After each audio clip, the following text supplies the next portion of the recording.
안녕하세요. 정다운 상담소입니다. 오늘도 조용히 귀 기울여 주신 여러분 정말 고맙습니다. 방송 시작하기 전에 잠깐만요. 무료 구독 한번, 좋아요 한번. 여러분 건강을 지키는 습관 하나라고 생각해 주시면 됩니다.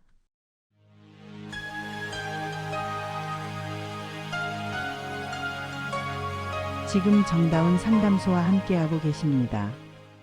오늘 이야기는 조금 무겁습니다. 하지만 꼭 알고 넘어가야 할 이야기입니다. 특히 60세 넘으신 분들, 그리고 부모님 식탁을 챙기는 분들이라면 오늘 내용은 끝까지 들으셔야 합니다. 오늘 제목 조금 강하죠. 이 간장을 먹으면 하룻밤 만에 신부전 위험이 5배 증가한다. 과장 아니냐고 생각하실 수 있습니다. 그래서 먼저 분명히 말씀드리겠습니다. 하룻밤 만에 멀쩡한 사람이 바로 신부전이 되는 경우는 흔하지 않습니다.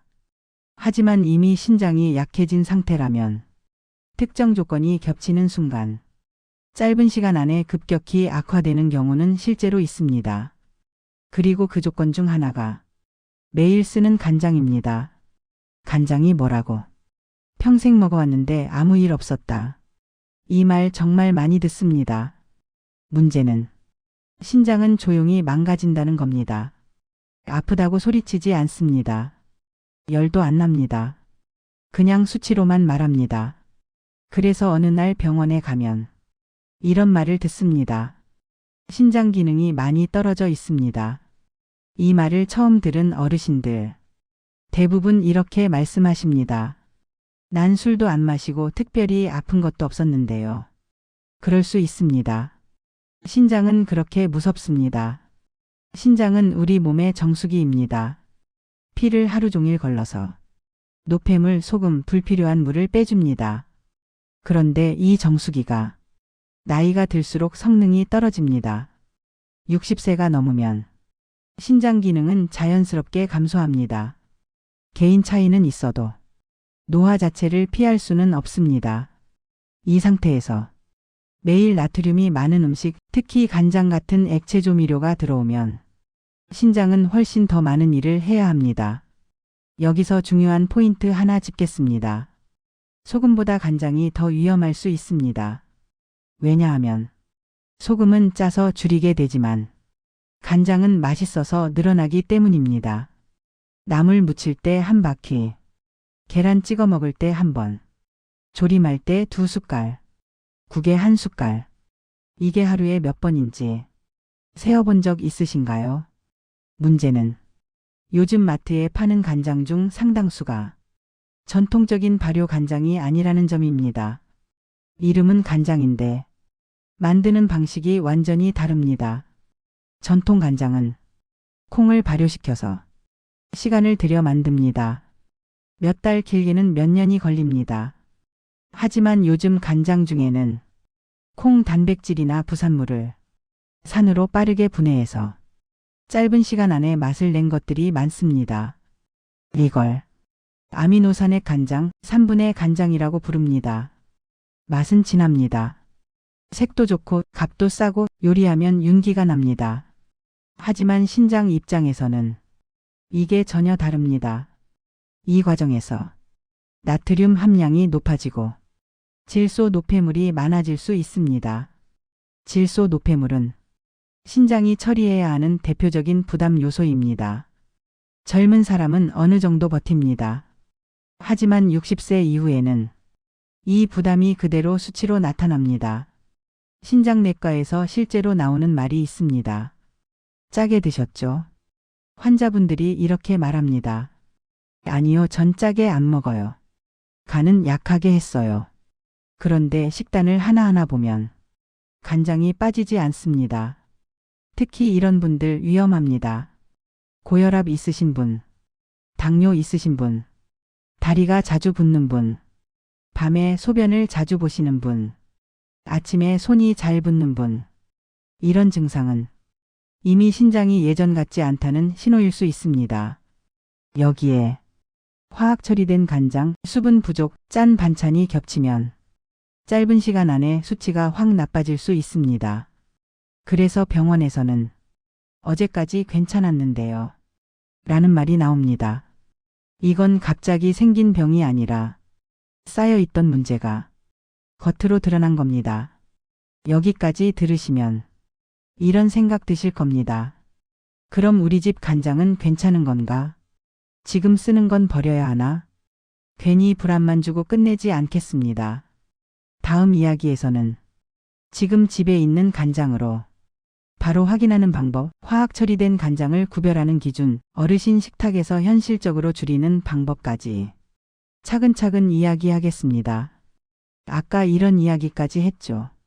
우리 집 간장은 괜찮은 건가요? 이 질문 사실 아주 정확한 질문입니다. 왜냐하면 간장은 겉으로 봐서는 절대 구분이 안 되기 때문입니다. 색이 진하다고 좋은 것도 아니고 가격이 비싸다고 안전한 것도 아닙니다. 그래서 오늘은 광고 말고 느낌 말고 딱 확인해야 할 기준만 이야기하겠습니다. 지금부터 드리는 이야기는 마트에서 그대로 써먹을 수 있는 이야기입니다. 간장병을 집어들면 앞면부터 보지 마시고 뒤집으셔야 합니다. 성분표, 원재료명. 이게 전부입니다. 제일 먼저 볼 단어는 아미노산액입니다. 이 단어가 맨 앞에 있거나 앞쪽에 큼직하게 들어가 있으면 그 간장은 전통 발효 간장이 아닐 가능성이 큽니다. 아미노산액이 나쁘다는 말을 막연하게 들어보셨을 겁니다. 그래서 정확히 짚어볼게요. 아미노산액은 콩을 띄워서 발효시킨 게 아닙니다. 콩 단백질이나 부산물에 강한 산을 넣어서 짧은 시간 안에 분해한 액체입니다. 발효는 미생물이 천천히 단백질을 쪼개는 과정입니다. 시간이 필요합니다. 관리도 필요합니다. 하지만 3분해는 그 과정을 건너뜁니다. 속도는 빠르지만 몸이 처리하기엔 거칩니다. 특히 신장은 이 차이를 그대로 부담으로 받습니다. 신장은 우리 몸에서 가장 성실한 장기입니다. 하루도 쉬지 않고 피를 걸러냅니다. 그런데 처리해야 할 노폐물의 형태가 자연 발효에서 나온 것이냐, 화학적으로 쪼개진 것이냐에 따라 일의 난이도가 달라집니다. 젊을 때는 그 차이를 잘 못 느낍니다. 하지만 60세가 넘어가면 신장은 예전처럼 여유가 없습니다. 그래서 같은 간장을 먹어도 어르신 쪽에서 먼저 문제가 드러납니다. 다음으로 많이 보이는 단어가 혼합간장입니다. 혼합간장은 말 그대로 여러 가지를 섞은 간장입니다. 전통 발효 간장에 아미노산액을 섞은 경우가 많습니다. 이게 왜 문제냐면 맛이 항상 같습니다. 짠맛이 일정합니다. 사람은 항상 같은 짠맛에 익숙해지면 조절을 못합니다. 항상 이만큼 넣었는데 그 이만큼이 이미 많아진 상태일 수 있습니다.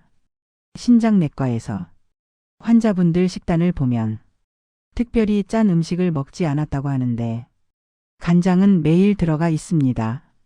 조림, 무침, 국, 비빔, 찍어 먹기. 이렇게 하루에 여러 번. 그래서 의사들이 꼭 묻는 질문이 있습니다. 간장 자주 쓰세요?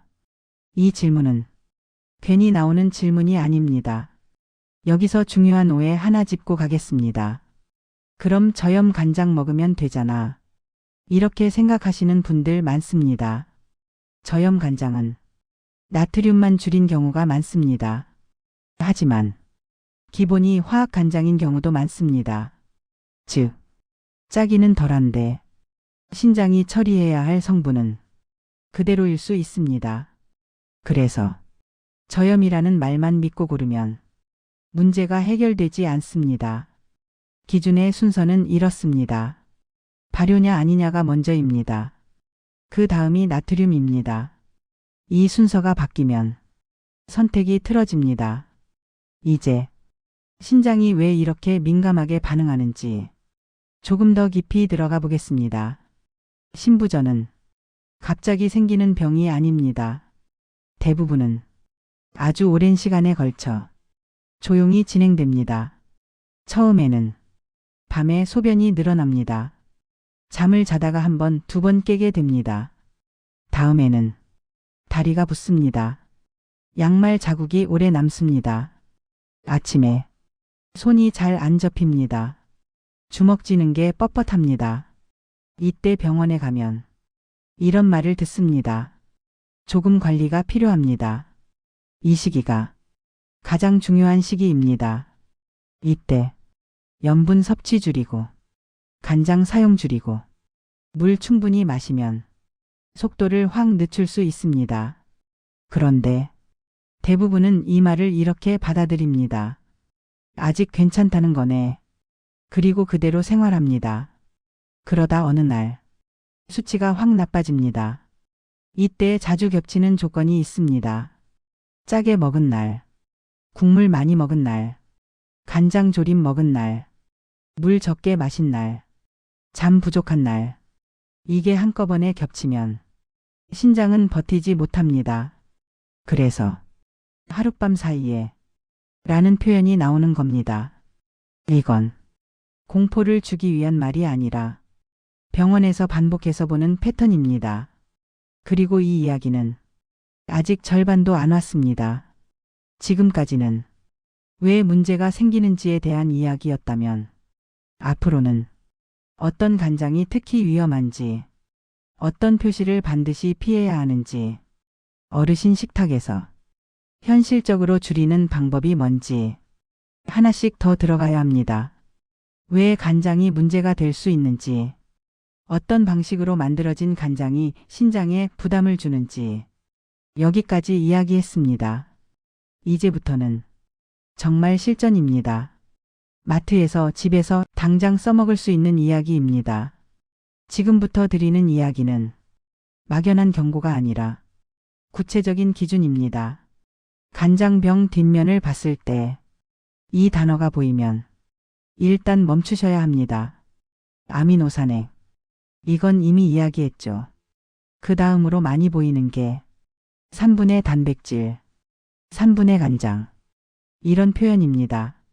이 말이 들어가 있으면 콩을 띄워 발효한 게 아니라 강한 산으로 단백질을 쪼갠 겁니다. 맛은 빠르게 납니다. 하지만 신장은 그 빠른 맛의 대가를 그대로 떠안게 됩니다. 또 하나 많이 보이는 단어가 카라멜 색소입니다. 색소가 뭐가 문제야? 이렇게 생각하실 수 있습니다. 문제는 색 자체가 아니라 왜 그 색이 필요했느냐입니다. 자연 발효 간장은 색이 일정하지 않습니다. 시간, 온도, 숙성에 따라 달라집니다. 그런데 항상 똑같이 짙은 색을 내기 위해 카라멜 색소를 넣습니다. 이 말은 맛과 색을 자연이 아니라 사람이 맞췄다는 뜻입니다. 이런 간장일수록 짠맛도 일정하게 강합니다. 그래서 사용량이 늘어납니다. 신장에 가장 안 좋은 게 바로 이 무의식적 과다 섭취입니다. 다음으로 향미증진제. 이것도 자주 보입니다. 향미증진제는 맛을 더 맛있게 느끼게 합니다. 문제는 짠맛을 짠맛으로 느끼지 못하게 만든다는 겁니다. 혀가 속습니다. 이 정도는 괜찮네. 그렇게 생각하게 만듭니다. 하지만 몸은 그대로 나트륨을 받아들입니다. 그래서 맛있게 먹었는데 다음날 몸이 붓는 경우가 생깁니다. 이제 여기서 어르신들께 꼭 드리고 싶은 말이 있습니다. 간장 문제는 한 번 많이 먹어서 생기는 게 아닙니다. 조금씩 자주가 문제입니다. 간장은 액체입니다. 그래서 스며듭니다. 밥에도 재료에도 국물에도.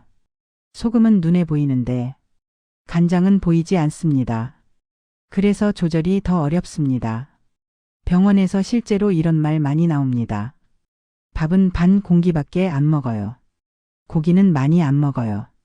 그런데 반찬을 보면 간장으로 무친 나물, 간장조림, 간장 찍어 먹는 음식, 이게 빠지지 않습니다. 이게 바로 신장이 서서히 망가지는 식단입니다. 여기서 신장이 왜 이렇게 민감한지 조금 더 설명해 볼게요. 신장은 혈액 속 노폐물을 걸러내는 역할을 합니다. 그 중 하나가 질소 노폐물입니다. 단백질을 먹으면 몸에서 쓰고 남은 찌꺼기가 질소 노폐물로 나옵니다. 이걸 신장이 걸러서 소변으로 내보냅니다. 문제는 화학적으로 분해된 단백질은 이 과정에서 신장에 더 부담이 될 수 있다는 점입니다. 특히 이미 신장 기능이 떨어진 어르신들은 이 부담을 그대로 받습니다. 그래서 혈액 검사에서 요소질소 수치가 먼저 올라갑니다. 이 수치가 올라가면 몸이 보내는 신호가 있습니다. 쉽게 피곤합니다. 집중이 안 됩니다. 잠을 자도 개운하지 않습니다. 그런데 이걸 나이 탓으로 넘깁니다. 나이 들어서 그래. 이 말이 가장 위험합니다. 나이 들어서 생기는 증상과 병으로 생기는 증상은 겹치는 게 많기 때문입니다. 그래서 더 조심해야 합니다. 여기서 중요한 포인트 하나 더. 간장을 많이 먹는 날과 물을 적게 마시는 날이 겹치면 위험합니다. 짜게 먹으면 몸은 물을 필요로 합니다. 그런데 밤에 화장실 가기 싫어서 물을 안 마신다. 이 습관이 신장을 더 힘들게 합니다. 신장은 물을 통해 노폐물을 씻어냅니다. 물이 부족하면 노폐물이 농축됩니다. 그래서 하룻밤 사이에 수치가 확 나빠질 수 있습니다. 이제 다음 단계로 가야 합니다. 지금까지는 위험 신호와 원인을 이야기했다면 다음에서는 구체적으로 어떤 간장은 특히 피해야 하는지 표시 하나로 걸러내는 방법, 어르신 식탁에서 현실적으로 줄이는 방법, 이걸 하나씩 짚어야 합니다. 아직 중요한 이야기 많이 남아 있습니다. 지금까지 들으셨다면 이미 절반은 하신 겁니다. 왜 간장이 문제가 되는지, 왜 특히 60세 이후 신장이 예민해지는지 여기까지 충분히 짚었습니다. 이제부터는 이 간장은 내려놔야 하는 간장. 이 기준을 아주 명확하게 만들어 보겠습니다. 말 어렵게 안 하겠습니다. 마트에서 10초만 써도 되는 기준입니다. 간장병을 들고 뒤집습니다. 원재료명 성분표를 봅니다. 여기서 아래 단어가 하나라도 보이면 잠깐 멈추셔야 합니다. 아미노산액, 3분의 단백질, 3분의 간장. 이 세 단어는 사실상 같은 계열이라고 보셔도 됩니다. 이건 콩을 띄워서 발효한 게 아니라 산으로 빠르게 쪼갠 겁니다. 왜 굳이 이렇게 만드느냐? 이유는 단순합니다. 시간과 비용 때문입니다. 전통 발효는 몇 달 길게는 몇 년이 걸립니다. 관리도 어렵습니다. 3분에는 며칠이면 됩니다. 맛도 바로 납니다. 그래서 가격이 상대적으로 저렴합니다. 대량 생산이 가능합니다. 문제는 그 과정에서 생기는 부산물입니다. 이 부산물은 몸에서 바로 쓰이지 않습니다. 신장이 처리해야 합니다. 젊을 때는 신장이 이걸 감당합니다. 하지만 60세 이후에는 그 여유가 줄어듭니다. 그래서 같은 간장을 먹어도 어르신 쪽에서 먼저 수치가 움직입니다. 다음으로 볼 단어는 카라멜 색소입니다. 이 단어가 왜 문제냐고 묻는 분들 많습니다. 색소 자체가 당장 독이라는 이야기는 아닙니다. 중요한 건 왜 색소가 필요했느냐입니다. 자연 발효 간장은 색이 일정하지 않습니다. 연한 갈색부터 짙은 갈색까지 다양합니다. 그런데 마트에 진열된 간장들은 대부분 색이 비슷합니다. 아주 짙고 균일합니다. 이건 사람이 맞춘 색입니다. 색을 맞추려면 맛도 맞춰야 합니다. 대부분 짠맛도 강합니다. 이렇게 만들어진 간장은 조림하면 윤기가 납니다. 보기에는 좋습니다. 그래서 어르신 식탁에 자주 올라옵니다. 하지만 짠맛이 일정하다는 건 사용량이 늘어난다는 뜻입니다. 혀는 짠맛에 금방 적응합니다. 조금 더 넣어야 같은 맛이 납니다. 이게 무서운 지점입니다. 다음으로 많이 보이는 게 향미증 진제입니다. 이건 맛을 더 맛있게 느끼게 합니다. 문제는 짠맛을 둔하게 만든다는 점입니다. 이 정도는 괜찮네. 그렇게 느끼게 만듭니다. 하지만 몸은 속지 않습니다. 나트륨은 그대로 들어옵니다. 그래서 먹을 때는 괜찮은데 다음 날 몸이 붓고 손이 뻣뻣해지는 경우가 생깁니다. 여기서 한 가지 어르신들께 꼭 드리고 싶은 말이 있습니다. 맛있다는 느낌과 몸이 편하다는 느낌은 다를 수 있습니다. 먹을 때 편한 음식이 몸에는 불편할 수 있습니다. 이제 많이들 물어보는 질문 하나로 넘어가겠습니다. 그럼 전통 간장은 무조건 안전한가요? 이 질문에 정직하게 답하겠습니다. 무조건은 없습니다. 전통 간장도 짜면 안 됩니다. 아무리 발효 간장이라도 나트륨이 많으면 신장에는 부담입니다. 그래서 발효냐 아니냐 다음에 봐야 할 게 염도입니다.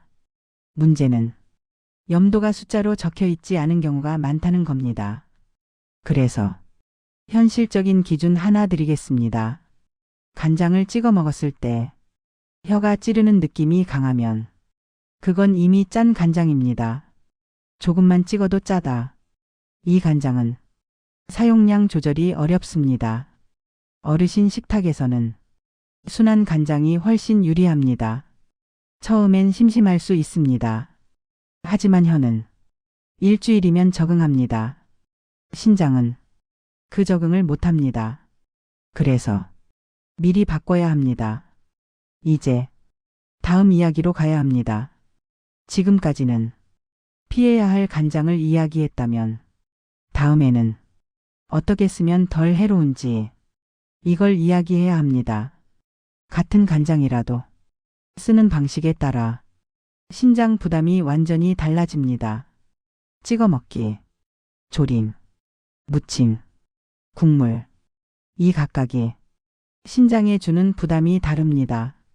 그리고 병원에서 실제로 권하는 현실적인 방법들도 있습니다.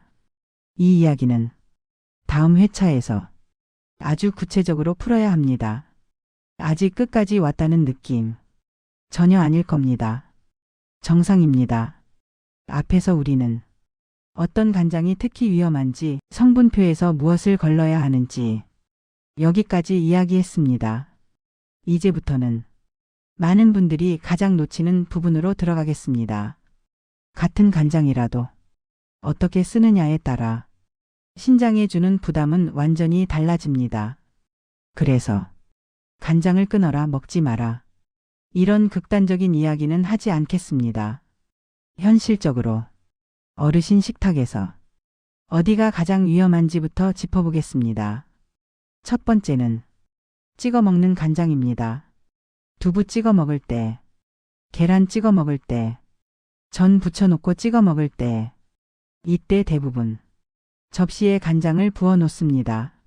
문제는 이 방식이 간장 섭취량을 가장 많이 늘린다는 점입니다. 왜냐하면 얼마를 먹는지 눈으로 확인이 안 되기 때문입니다. 한 번 찍을 때마다 생각보다 많은 양이 묻습니다. 이걸 하루에 몇 번 반복하면 나트륨 섭취량은 금방 올라갑니다. 신장내과에서 환자분들께 실제로 하는 말이 있습니다. 찍어 먹는 간장부터 줄이세요. 이게 제일 효과가 빠르기 때문입니다. 현실적인 방법 하나 말씀드리겠습니다. 간장을 접시에 붓지 마시고 작은 그릇에 아주 조금만 덜어 쓰세요. 또는 간장을 분무기에 담아서 뿌리는 방식으로 바꾸세요. 이 방법은 병원에서도 실제로 권하는 방법입니다. 맛은 유지되는데 섭취량은 확 줄어듭니다. 두 번째로 위험한 방식은 조림입니다. 간장조림은 어르신 식탁에서 빠지지 않습니다.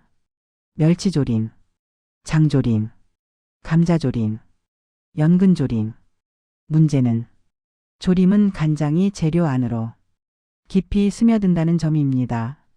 겉으로 보기엔 많이 안 들어간 것 같아도 실제로는 재료 전체에 흡수돼 있습니다. 그래서 조림 반찬을 자주 먹으면 본인은 짜게 먹는다고 느끼지 않는데 신장 수치는 계속 올라가는 경우가 생깁니다. 특히 장조림. 이건 정말 주의해야 합니다. 고기 간장 오래 조림. 이 조합은 신장 입장에서 상당한 부담입니다. 단백질 섭취 자체는 중요합니다.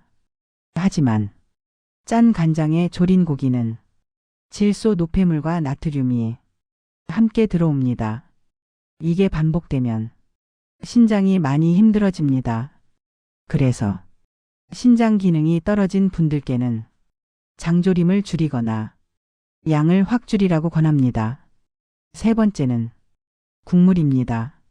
간장국, 맑은 국이라고 해서 안심하시면 안 됩니다. 국물은 나트륨이 가장 농축된 형태입니다. 국물 조금만 먹었어요. 이 말 정말 많이 듣습니다. 하지만 국물 한 숟갈이 반찬 몇 입보다 나트륨이 더 많을 수 있습니다. 그래서 어르신 식단에서는 국물은 맛만 보고 건더기 위주로 드시는 게 좋습니다. 특히 저녁에는 더 조심해야 합니다. 밤에 짜게 먹으면 몸은 물을 잡아두려고 합니다. 그래서 다음날 아침 얼굴, 손, 다리가 붓습니다. 이게 반복되면 신장은 계속 압박을 받습니다. 네 번째로 많이들 간과하는 게 있습니다. 간장을 한 끼에 여러 번 쓰는 경우입니다. 된장찌개, 간장조림, 나물무침, 여기에 김치. 이게 한 끼에 다 들어가면 나트륨은 순식간에 쌓입니다. 그래서 어르신 식단에서는 한 끼의 장류는 하나만 선택하는 게 좋습니다.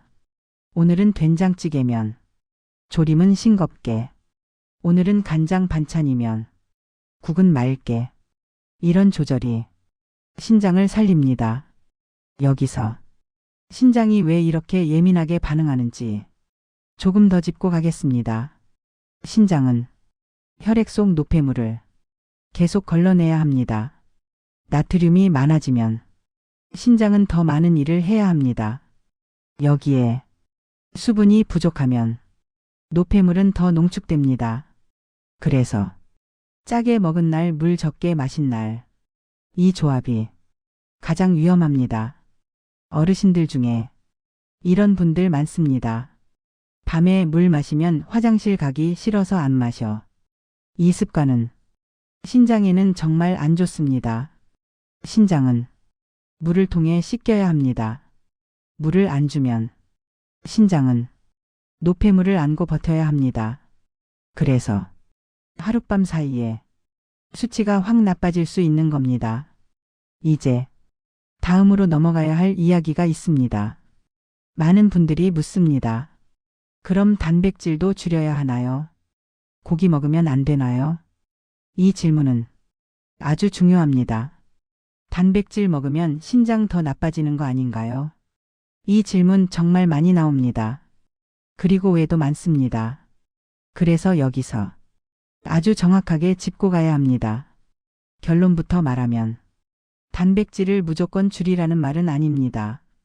문제는 어떤 단백질을 어떤 방식으로 얼마나 먹느냐입니다. 신장은 단백질을 싫어하지 않습니다. 신장이 힘들어지는 건 단백질 그 자체보다 처리 방식과 환경 때문입니다. 단백질을 먹으면 몸에서 쓰고 남은 찌꺼기가 생깁니다. 이게 질소 노폐물입니다. 이 질소 노폐물을 신장이 걸러서 소변으로 내보냅니다. 젊을 때는 이 과정이 빠르고 여유롭습니다. 하지만 60세 이후에는 이 여유가 줄어듭니다. 그래서 질소 노폐물이 한꺼번에 많이 들어오면 신장이 힘들어집니다. 여기서 중요한 포인트 하나. 단백질이 문제되는 경우는 대부분 간장과 함께일 때입니다. 고기 자체보다 간장에 졸인 고기, 간장 양념에 재운 고기, 간장 찍어 먹는 고기. 이 조합이 문제입니다. 왜냐하면 단백질 나트륨이 동시에 들어오기 때문입니다. 신장은 노폐물도 걸러야 하고 소금도 조절해야 합니다. 일이 2배가 됩니다. 그래서 같은 고기라도 구이로 먹을 때보다 간장 조림으로 먹을 때 신장 부담이 훨씬 큽니다. 병원에서 실제로 이런 말 합니다. 고기 끊지 마세요. 대신 조리법을 바꾸세요. 이게 핵심입니다. 예를 들어 삶은 고기, 구운 고기, 찐 고기. 이건 괜찮은 편입니다. 하지만 간장에 오래 재워서 만든 음식. 이건 빈도를 줄이는 게 좋습니다. 특히 장조림, 어르신 식탁에서 단골 반찬입니다. 이거는 고기라서 몸에 좋지. 이렇게 생각하기 쉽습니다. 하지만 장조림은 단백질, 나트륨, 오래 조림. 이 3가지가 겹친 음식입니다.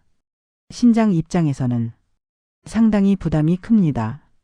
그래서 신장 수치가 안 좋은 분들께는 장조림을 자주 먹지 말라고 합니다. 아예 끊으라는 말이 아닙니다. 양과 빈도를 줄이라는 겁니다. 여기서 또 하나 중요한 이야기. 단백질을 줄이면 근육이 줄어듭니다. 근육이 줄면 기초 체력이 떨어집니다. 기초 체력이 떨어지면 낙상 위험이 커지고 회복력도 떨어집니다. 그래서 어르신에게는 단백질이 꼭 필요합니다. 문제는 한 번에 많이 먹는 겁니다. 오늘 고기 좀 먹어야지. 이렇게 몰아서 먹으면 신장에 부담이 큽니다. 대신 적당량을 나눠서 먹는 게 좋습니다. 여기서 병원에서 자주 나오는 기준 하나 알려드리겠습니다. 어르신의 단백질 섭취는 한 끼의 손바닥 크기 정도. 이게 기준입니다. 이걸 간장 없이 먹느냐, 간장과 함께 먹느냐, 이 차이가 큽니다. 그리고 고기 말고도 단백질은 많습니다. 두부, 계란, 생선. 이것들도 좋은 단백질입니다. 문제는 이걸 또 간장에 찍어 먹는 경우입니다. 두부에 간장 듬뿍, 계란에 간장 듬뿍. 이렇게 되면 좋은 단백질도 신장에는 부담이 됩니다. 그래서 두부는 양념장보다는 그 자체 맛으로, 계란은 간장보다 소금 아주 조금. 이런 작은 변화가 신장에는 큰 차이를 만듭니다. 이제 여기서 다음 단계로 넘어가야 합니다. 많은 분들이 그럼 뭘 먹어야 안전한지 이걸 궁금해합니다. 여기서 어르신들이 꼭 하는 말이 있습니다. 그럼 도대체 뭘로 먹어? 간장 없으면 밥이 안 넘어가. 이 말 너무 이해됩니다. 그래서 오늘은 이론 말고 현실 이야기로 가겠습니다. 먼저 분명히 말씀드릴게요. 간장을 줄인다고 음식이 맛없어질 필요는 없습니다. 문제는 맛을 간장 하나로만 해결해 왔다는 겁니다. 지금부터는 신장의 부담은 줄이면서 혀는 덜 스트레스 받게 하는 방법입니다. 첫 번째 방법. 간장을 주인공에서 조연으로 바꾸는 겁니다.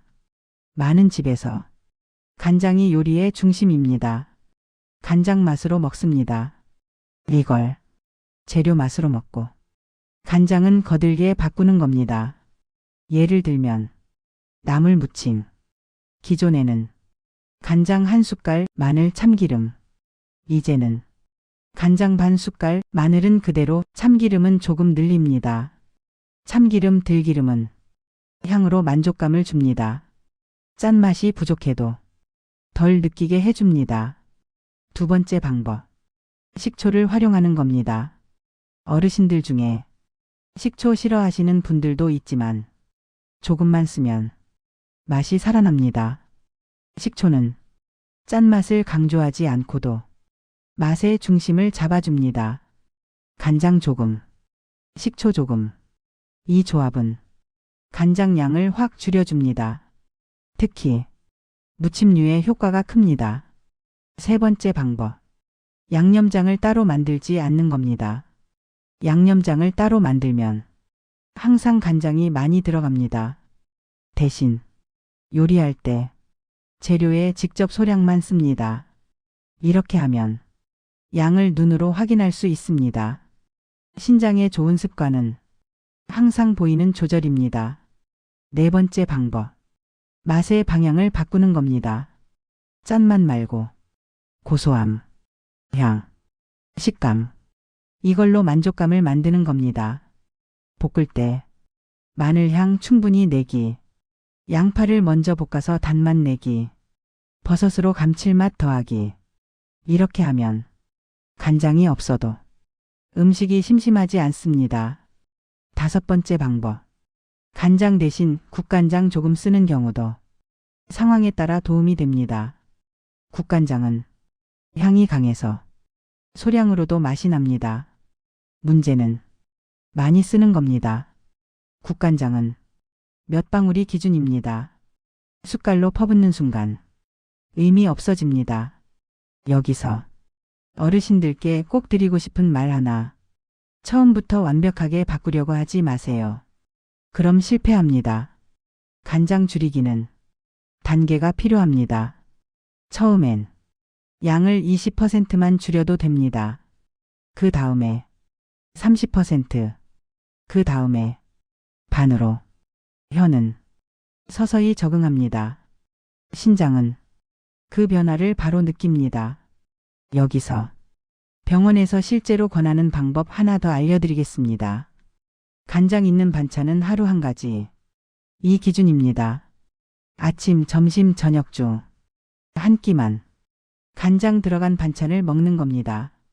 나머지는 간장 없이. 이것만 지켜도 나트륨 섭취는 확 줄어듭니다. 또 하나 중요한 포인트. 외식입니다. 외식 메뉴는 대부분 간장이 많이 들어갑니다. 특히 국물 있는 음식, 조림류, 양념고기. 외식한 날은 집에서는 최대한 싱겁게 먹어야 균형이 맞습니다. 오늘 밖에서 좀 짜게 먹었네. 이 생각이 들면 그날 저녁은 간장 쉬는 날로 잡으세요. 간장을 줄이기 시작하면 몸이 먼저 반응합니다. 부기, 소변, 몸무게, 피로감. 이 변화들을 어떻게 읽어야 하는지 아는 게 중요합니다. 이제 많은 분들이 이런 질문을 합니다. 그렇게 먹기 시작했는데 내 몸이 좋아지고 있는 건지 아니면 더 안 좋아지는 건지 어떻게 알죠? 이 질문 정말 중요합니다. 왜냐하면 신장은 말을 안 하기 때문입니다. 그래서 몸이 보내는 작은 신호를 읽을 수 있어야 합니다. 지금부터는 병원 검사표 보기 전에 집에서 먼저 느끼는 변화들입니다. 첫 번째 신호는 부기입니다. 간장을 줄이기 시작하면 가장 먼저 변하는 게 부기입니다. 아침에 손이 덜 뻣뻣해집니다. 반지가 조금 헐거워집니다. 양말 자국이 예전보다 빨리 사라집니다. 이건 몸에 쌓이던 나트륨과 물이 줄어들고 있다는 신호입니다. 이 변화는 생각보다 빠릅니다. 빠르면 일주일 안에도 느낍니다. 그래서 이게 효과가 있구나. 이렇게 느끼게 됩니다. 두 번째 신호는 소변입니다. 밤에 화장실 가는 횟수가 조금 줄어들 수 있습니다. 아침 소변색이 조금 더 연해질 수 있습니다. 이건 신장이 덜 무리하고 있다는 신호일 수 있습니다. 다만 여기서 중요한 점이 있습니다. 갑자기 소변량이 확 줄어들거나 거품이 눈에 띄게 많아지면 이건 좋은 신호가 아닙니다. 이럴 땐 혼자 판단하지 말고 병원에서 검사받아야 합니다. 세 번째 신호는 몸무게입니다. 간장을 줄였는데 식사량은 그대로인데 몸무게가 조금 내려가는 경우가 있습니다. 이건 살이 빠진 게 아니라 수분이 빠진 경우가 많습니다. 몸에 붙잡고 있던 물이 빠져나가면서 체중이 줄어드는 겁니다. 이건 신장 입장에서는 부담이 줄어든 상태입니다. 하지만 너무 급격하게 빠지면 그건 또 다른 문제일 수 있습니다. 그래서 천천히 변하는 게 좋습니다. 네 번째 신호는 피로감입니다. 이건 조금 시간이 걸립니다. 간장을 줄이고 나트륨 섭취가 줄면 몸이 가벼워지는 느낌을 받는 분들이 있습니다. 요즘 왜 이렇게 덜 피곤하지? 이런 말이 나옵니다. 신장이 덜 힘들어지면 몸 전체의 피로도 같이 줄어들 수 있습니다. 다만 처음 이리주는 오히려 힘들 수 있습니다. 짠맛에 익숙한 혀가 심심하다고 느끼고 식사 만족도가 떨어질 수 있습니다. 이건 적응 과정입니다. 정상입니다. 이 시기를 안 만회하고 포기하면 변화는 없습니다. 보통 2주 정도 지나면 혀가 적응합니다. 다섯 번째 신호는 혈압입니다. 간장을 줄이면 혈압이 조금 내려가는 분들도 있습니다. 특히 고혈압 약 드시는 분들 중에 요즘 혈압이 좀 낮네? 이런 경우가 나옵니다. 이건 나트륨 섭취가 줄어들었기 때문입니다. 하지만 이럴 때 약을 임의로 줄이면 안 됩니다. 반드시 의사와 상의해야 합니다. 여기서 많은 분들이 헷갈리는 부분 하나 짚겠습니다. 몸이 조금 편해졌으니까 다시 먹어도 되겠지. 이 생각이 가장 위험합니다. 신장은 조금 나아졌다고 해서 완전히 회복된 게 아닙니다. 잠깐 숨 돌린 상태일 뿐입니다. 그래서 다시 예전처럼 먹으면 수치는 더 빨리 나빠질 수 있습니다. 이걸 병원에서는 요요라고 부릅니다. 식습관 요요는 신장에 특히 안 좋습니다. 그래서 간장을 줄이기로 했다면 완벽이 아니라 지속이 중요합니다. 여기서 병원에서 실제로 많이 나오는 말 하나 더 전해드리겠습니다. 좋아졌다고 방심하지 마세요. 유지하는 게 제일 어렵습니다. 이 말 정말 많이 합니다. 이제 다음 단계로 가야 합니다. 많은 분들이 이쯤에서 이런 질문을 합니다. 그럼 병원 검사는 어떻게 봐야 하나요? 수치 중에 어디를 봐야 위험한 건가요? 몸으로 느끼는 신호들을 이야기했죠. 부기, 소변, 피로감, 혈압. 그런데 많은 분들이 이렇게 말합니다. 병원에서는 아직 괜찮다던데요. 정상 수치라고 했어요. 여기서 아주 중요한 오해가 시작됩니다. 신장 검사는 정상이라는 말이 안전하다는 뜻이 아닐 수 있습니다. 지금부터는 병원에서 흔히 보는 검사 수치들을 어르신 기준으로 풀어보겠습니다. 먼저 크레아티닌이라는 수치입니다. 병원에서 신장 이야기 나오면 거의 항상 나오는 숫자입니다. 의사들이 이렇게 말합니다. 아직 정상 범위입니다. 이 말을 듣고 안심하시는 분들 많습니다. 하지만 여기서 중요한 건 정상 범위가 연령을 고려하지 않는 경우가 많다는 점입니다. 크레아티닌은 근육량의 영향을 받습니다. 어르신들은 젊은 사람보다 근육량이 적습니다. 그래서 신장 기능이 떨어졌는데도 수치가 정상처럼 보이는 경우가 있습니다. 이걸 숨은 신장 저하라고 합니다. 그래서 크레아티닌 하나만 보고 안심하면 안 됩니다. 다음으로 꼭 봐야 할 게 사구체여과율입니다. 이건 신장이 실제로 얼마나 걸러주고 있는지를 보여주는 지표입니다. 숫자로 나오죠. 90, 60, 45 이런 식으로. 여기서 어르신들이 가장 많이 착각하는 구간이 있습니다. 60이 넘으니까 괜찮다. 이렇게 생각하시는 분들. 하지만 60은 이미 신장이 예전 같지 않다는 뜻입니다.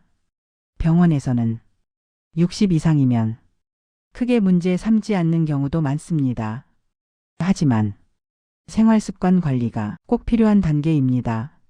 이 시기에 간장, 염분, 수분 관리가 들어가면 속도를 늦출 수 있습니다. 반대로 아직 괜찮다는 말만 믿고 그대로 가면 어느 순간 50, 40대로 떨어집니다.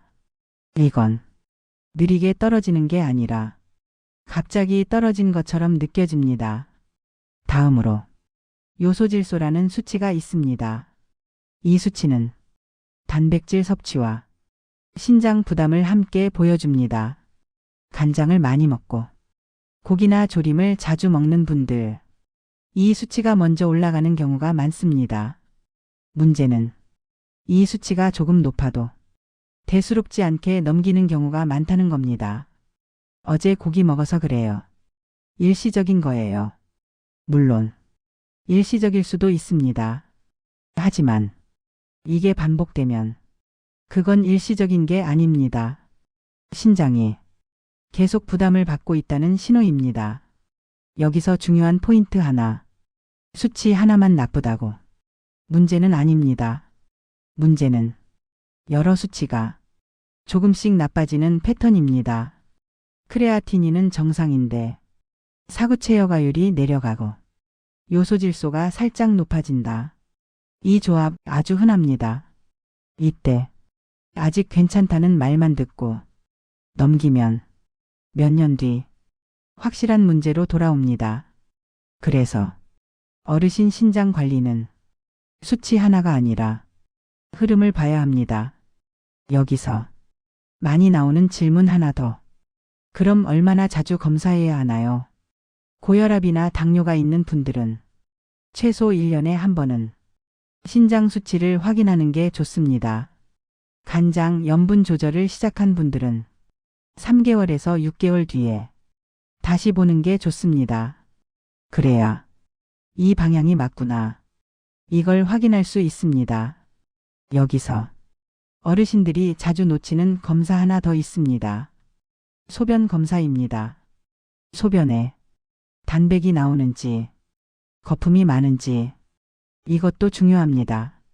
특히 아침 소변에서 거품이 오래 남는 경우, 이건 신장이 단백질을 잘 걸러내지 못하고 있다는 신호일 수 있습니다.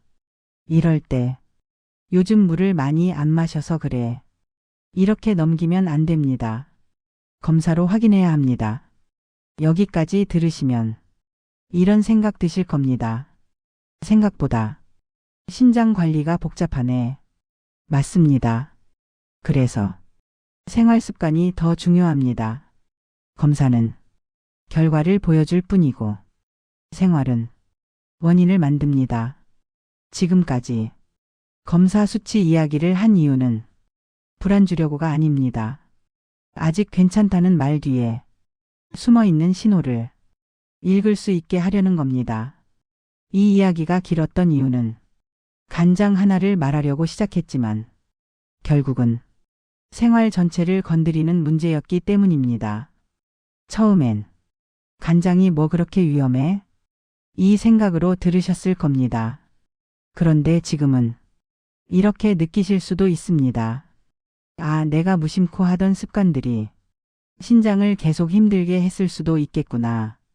이게 오늘 이야기의 핵심입니다. 신장은 갑자기 망가지지 않습니다. 소리도 안 냅니다. 아프다고 말도 안 합니다. 대신 생활을 그대로 기록합니다.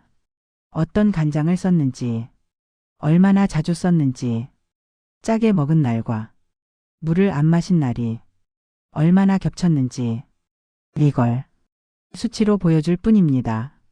그래서 오늘은 겁을 주려는 방송이 아니었습니다.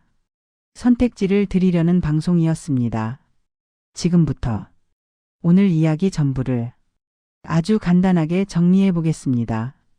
첫 번째, 간장은 매일 먹는 음식입니다.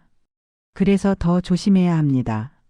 두 번째, 아미노산액 3분의 혼합이라는 단어가 보이면 잠깐 멈추는 습관을 들이셔야 합니다. 세 번째, 저염이라는 말보다 발효라는 기준이 먼저입니다.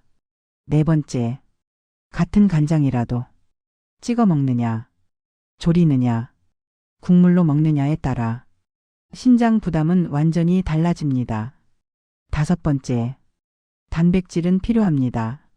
하지만 간장과 함께 몰아서 먹는 방식은 신장을 힘들게 합니다. 여섯 번째, 간장을 줄이기 시작하면 몸은 먼저 반응합니다. 부기, 소변, 피로감. 이 신호를 무시하지 마세요.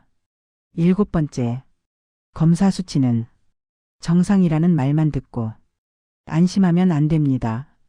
흐름을 보셔야 합니다. 이제 이걸 어떻게 생활로 옮기느냐. 여기서부터가 진짜 중요합니다. 오늘부터 지킬 수 있는 딱 5가지만 드리겠습니다. 하나, 간장병을 뒤집어보고 원재료명부터 읽는다. 둘, 찍어 먹는 간장은 접시에 붓지 않는다. 셋, 간장 들어간 반찬은 하루 한 가지만 허용한다. 넷, 짜게 먹은 날은 물을 한 컵 더 마신다. 다섯, 아직 괜찮다는 말을 지금부터 관리하자로 바꾼다. 이 5가지만 지켜도 신장은 훨씬 편해집니다. 여기서 어르신들께 꼭 드리고 싶은 말이 있습니다. 몸이 무너질 때까지 기다리면 선택지가 줄어듭니다. 하지만 지금은 선택지가 많습니다. 간장을 바꿀 수도 있고, 양을 줄일 수도 있고, 방식을 바꿀 수도 있습니다.